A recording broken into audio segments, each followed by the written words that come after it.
Hi everyone, welcome back to my channel. Today I'm going to be doing something a little bit different to start. I've got this hammer and I've got some watercolor paper. This is 140 pound and this is from Dollar Tree, so it's just $3 for this pad. It's great to do some experiments like this on. And I had seen some of these hammer techniques with flowers and florals on Instagram, and I thought I would try it just to see if I could get any of the cool results that I was seeing on one of the feeds that was showing up for me. So I started hammering and it didn't really work. Then I hammered a little bit harder and it just kind of made a little bit of a gooey mess. And I'm going to just let that dry. Then I tried, this is a bougainvillea, and it did do more like an outline. This is a plumeria. Didn't really do much there, a little bit on the yellow. Just another, I don't know what this one's called. It's got a little purple flower or blue flower and some leaves. Didn't really work on the leaves. For this one, I've got a geranium here. The color on this one transferred really well, actually. And then a bougainvillea leaf. So that didn't work out so great for me. So I went back to jelly printing, which is kind of where I was trying to figure out what would work out better, hammering these botanicals to get a cool print or jelly printing. Now I had seen another Instagram post where I think the lady that was showing up for me was using some pastels that she scraped and created powder. And she was using that pastel powder over her botanicals and then kind of pressing them into the gel plate just like this. I don't know if she used a piece of paper over hers. I'm just using that same acetate. And then she would remove it and it had the impression of the flower. Since I already had all of my perfect pearls and mica powders out, I decided to use these instead and just used my little brush, my makeup brush, to rub some of the different colors on my flowers and leaves.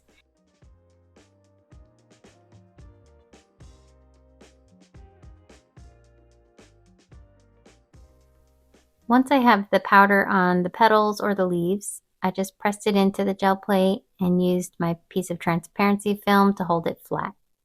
And I used my brayer to press it all in. The nice thing about this technique is you can reuse these flowers. It doesn't quite press them enough to ruin them. You can get a few passes with the colors. And some of the colors worked better than others. The blue, that turquoise blue that I have down there, that color worked out really well to do multiple passes. For whatever reason, it transferred better. The lighter colors, even the green, they transferred, but you couldn't really see all those details. So this is some Thai basil that I'm using right now to print with. I have a whole bunch growing in my yard and it keeps reseeding, so I thought I would go ahead and print with some of it since I had to cut some of it back anyway. I love the leaves on this one.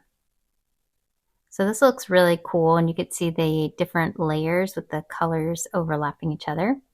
This is my geranium, and I thought I would use some of the pink and the purple on these flowers.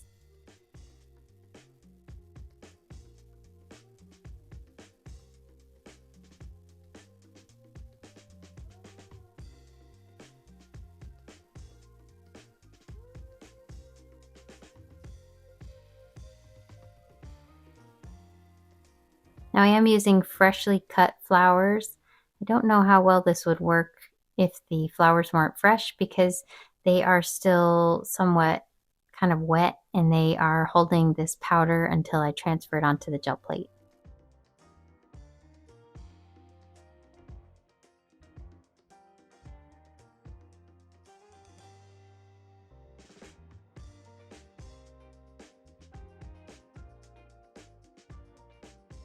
I wanted the leaves to be a different color than the flowers, so I'm printing with those separately. I'm just adding my green and blue and yellow to these leaves, and then I'll press those into the gel plate.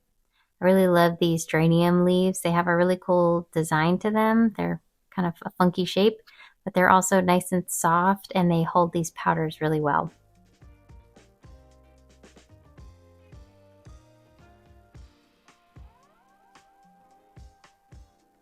So here, this is the leaf that had some of the blue on it, and I was able to just keep printing with this leaf without redoing the mica powders on it, and it was transferring really nice. I did redo the powders on this flower, the geranium flowers, to get another pass. This right here is a peppermint, and a peppermint that had started flowering, so I thought the flowers looked really cool on this and wanted to try to print with it.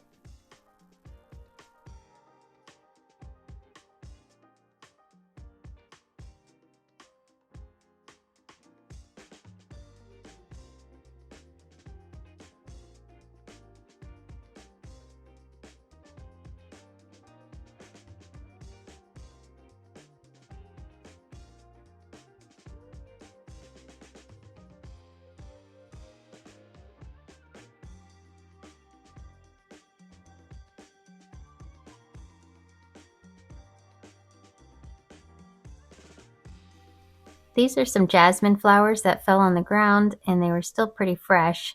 I put some of the white perfect pearl on these and just kind of laid them down and used them almost like a stamp. I added a little bit more of the powders to my leaves and added just some more layers. To pull up these prints, I'm going to use some of my white, and then I'll be using some tissue paper from Dollar Tree. This is just the gift wrap tissue paper that I cut down. It was a lot of paint because I wanted to make sure I was going to pull up all of those layers underneath with the powders.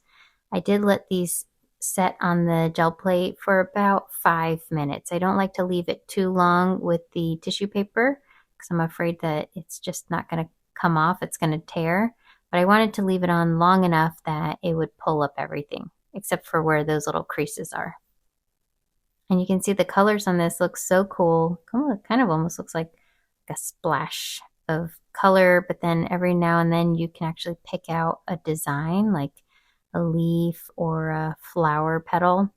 This one this was more of a blue and green print, but you can see where those leaves are at the top there. They really picked up that detail a lot better because of that blue. With the green, it was hard to see all the veining, but the blue really made a difference. So I don't know why that is, but I still loved all the colors that came out of these prints. Now I did cut those down, but I started printing again because I had so many of these botanicals left and I didn't want to waste them. So I thought this time around I will add them to some paint and then they'll really be spent. So I just put some black paint on both of my gel plates and then I'm just going to lay out all the botanicals on the 2 plates until I feel like it's pretty well filled in.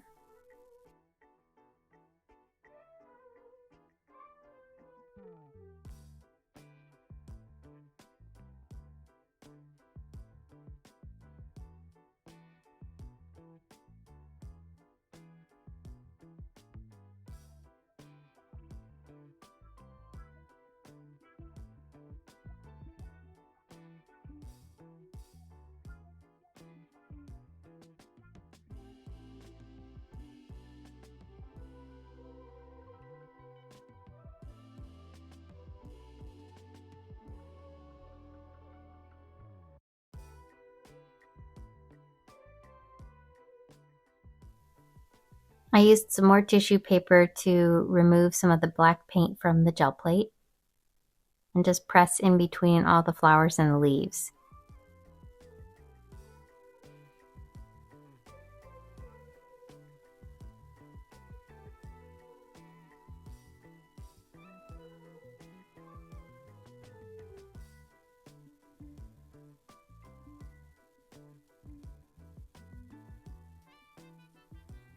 And then I just removed all of the leaves and the flowers. And I'm working pretty quickly here. I think in total, real time, it took just over 30 seconds to remove all of these. So the paint was still wet on the plate. And I decided I would just print right over these really pretty, colorful prints because the details weren't very sharp. And I thought this would help really showcase that they were botanicals. And here, I think it turned out so pretty. I just love how the different colors really pop. And you can see those pearl powders, the mica powders, they really have that nice shine to them, but then they're kind of pushed back with that matte black paint over the top.